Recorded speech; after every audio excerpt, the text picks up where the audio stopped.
There is a number that the people who study artificial intelligence watch very closely, and almost nobody else has ever heard of it. It isn't a stock price. It isn't a benchmark score. It's a count, a running tally of the times that AI systems out in the real world have caused harm. Researchers maintain public databases specifically to log these events. An AI system that discriminated, a model that gave dangerous advice, an automated tool that ruined someone's life by mistake. And over the past few years, the line on that chart has been doing something that should make all of us pay attention. It's been climbing sharply. Year after year, the number of logged AI incidents has been rising, in step with how fast these systems are being deployed into everything around us. Now, before your mind jumps to science fiction, let me be very clear about what this video is and is not. We are not talking about robots becoming conscious and rising up. The real story is quieter, stranger, and far more unsettling because it's already happening to ordinary people right now. So let's walk through the categories of AI incidents that are actually climbing, the ones that should genuinely worry you. And at the end, I'll show you the single pattern underneath all of them. Let's start with the one most likely to reach into your own life. Synthetic media. Deepfakes. We've all seen the funny face swap videos, but the technology that powers them has a darker application, and it has matured frighteningly fast. It now takes only a few seconds of audio, scraped from a video you posted, a voicemail, a podcast, to clone a human voice convincingly. And criminals have figured out exactly what to do with that. Picture the scenario that security researchers warn about constantly now. You get a phone call. It's your child, or your mother, or your boss. The voice is unmistakable. They're panicking. They're in trouble. They need money immediately. And they need you to act before you can think. Except it isn't them. It's a cloned voice generated by a machine, reading a script written to bypass your reason and go straight to your fear. Reports of these voice cloning scams have surged, and they work because they weaponize the one thing we've always trusted completely: the sound of a voice we love. The same technology is being used to fake video calls, to impersonate executives and authorize fraudulent transfers, to put words in the mouths of public figures. We have spent our entire lives learning to trust our eyes and ears. AI has quietly made both of them unreliable witnesses.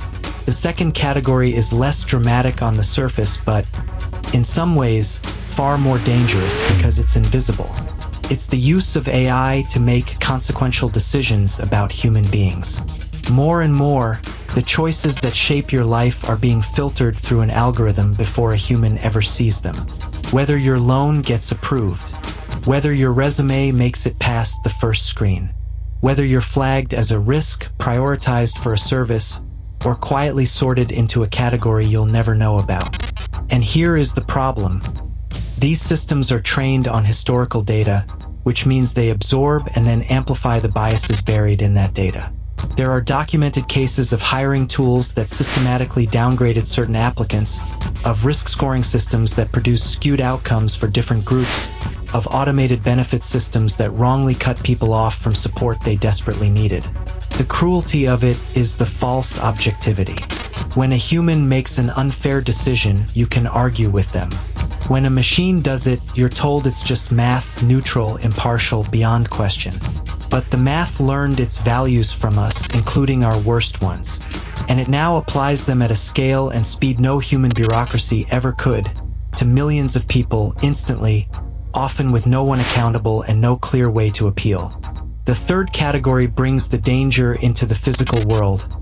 AI perception systems that simply get it wrong with real consequences. Consider facial recognition. The technology is increasingly used to identify suspects, unlock access, and monitor public spaces. But it is not as accurate as its marketing suggests, and crucially, studies have repeatedly found it performs less reliably on some faces than others. There are documented cases of people being wrongly identified by facial recognition and, in some instances, arrested for crimes they did not commit. Their lives upended by a match that a machine was too confident about and a human trusted too much. Then there are autonomous systems in motion. Self-driving and driver assist technologies have been involved in crashes, some fatal, when the system misread a situation a human would have understood instantly. A stopped vehicle, an unusual obstacle, a person where the model didn't expect one. The pattern here is chilling in its simplicity.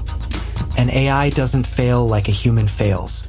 A human gets tired or distracted in ways we understand. An AI can be completely, serenely confident and completely wrong at the same time, in a situation it was never trained for, and it will act on that false certainty without a flicker of doubt. The fourth category is the one exploding fastest because these tools are now in hundreds of millions of hands. Generative AI that produces false information with total confidence. Large language models, the chatbots you've probably used, have a well-documented tendency to hallucinate. They generate text that is fluent, authoritative, and completely fabricated. They will invent facts, cite sources that don't exist, and state falsehoods in the exact same confident tone they use for the truth. This has already caused real incidents. Professionals have submitted official documents containing fake references invented by an AI.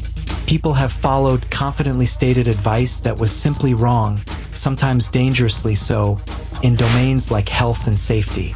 And zoom out, and there's a bigger threat. The same technology can generate misinformation at an industrial scale. Endless fake reviews, fake news articles, fake social media accounts, all fluent, all cheap, all flooding the same information spaces we rely on to understand the world. We are entering an era where the cost of generating convincing nonsense has dropped to nearly zero, while our ability to tell it apart from the truth has not improved at all. That gap is where a lot of future harm is going to live. So we've got cloned voices, biased decision engines, confident misidentification, and machines that lie fluently, for very different categories. But if you look closely, there is a single pattern running underneath all of them, and that pattern is the thing you should actually take away from this. It is not that AI is evil.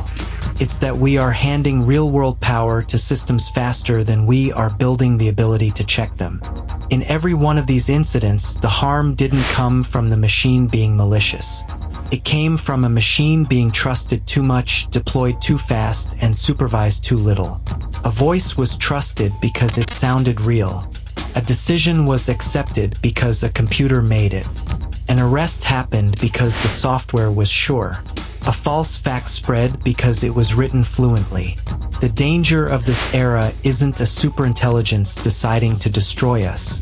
The danger is far more mundane and far more likely. Thousands of ordinary, imperfect systems, woven quietly into the machinery of daily life, each one trusted a little more than it has earned. And the rising line on that incident chart is simply the sound of that gap getting wider. The good news is that this is a human problem, which means it has a human solution. Keeping a person in the loop, demanding the right to appeal, refusing to treat "the algorithm said so" as the end of a conversation. The most important question of the next decade may not be how smart we can make these machines.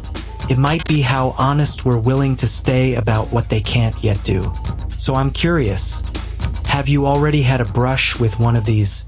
A deepfake, an algorithmic decision, a confidently wrong answer? Tell me about it in the comments. I read every single one.